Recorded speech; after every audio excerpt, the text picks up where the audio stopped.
এবং আমরা এই আইনটাকে যতটা ভালো করা যায় করব, এই জন্য এতগুলা কনসালটেশন করছি, আরও করব, আরও যা যা সাজেশন এসছে অত্যন্ত গুরুত্বের সাথে আমরা বিবেচনা করব।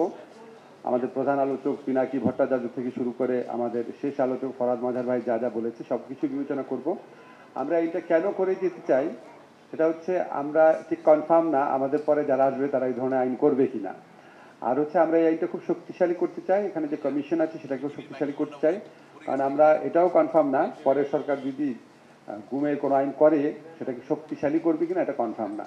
কাজে এই কাজগুলো করে যেতে চাই এবং এটা করাটা আমাদের যে সংস্কার কার্যক্রমের কথা আমাদের প্রধান উপদেষ্টা বলে থাকেন, সেই অব্যাহত সংস্কার কার্যক্রমের একটা পার্ট হিসাবেই আমরা দেখছি।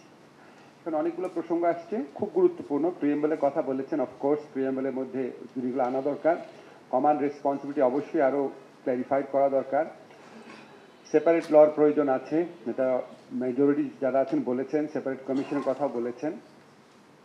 আর আইসিটি আর এখানে যে কনভেনশনাল কোর্টে, এই দুটা কোর্টের মধ্যে যে জুরিসডিকশনাল কনফ্লিক্ট আছে সেটা আমরা আরেকটু ক্ল্যারিফাই করার চেষ্টা করব।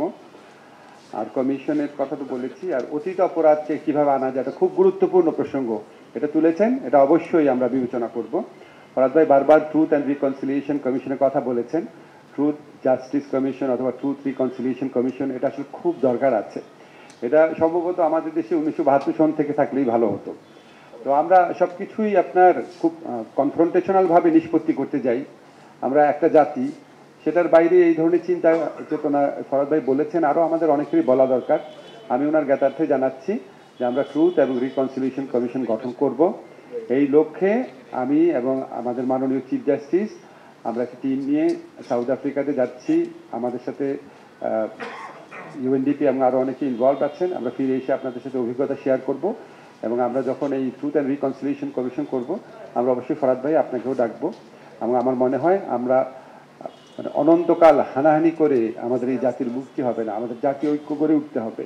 এবং যারা গণহত্যার মতো মানবতা বিরোধী অপরাধের মতো ঘৃণ্য অপরাধ করেছে তারা তো খুব বেশি সংখ্যক না, তো তাদের উপযুক্ত যথেষ্ট পরিমাণ শাস্তির ব্যবস্থা অবশ্যই আমাদের করতে হবে।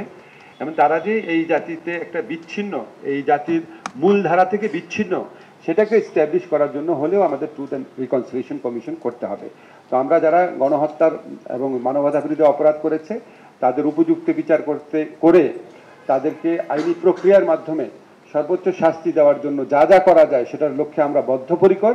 একই সাথে সাথে আমরা এই ধরনের আইন করে যাব যাতে এই অপরাধগুলো ভবিষ্যতে না হয়, এবং একই সাথে সাথে আমরা ট্রুথ এবং রিকনসিলিয়েশন কমিশন করে যাব যাতে বড় বড় গণহত্যাকারী এবং মানবতা বিরোধী অপরাধকারী তারা যে আসলে বিচ্ছিন্ন এই সমাজে সেটাও এই প্রক্রিয়ার মধ্যে দিয়ে এস্টাবলিশ হবে। আপনাদের সবাইকে আসার জন্য ধন্যবাদ জানাচ্ছি।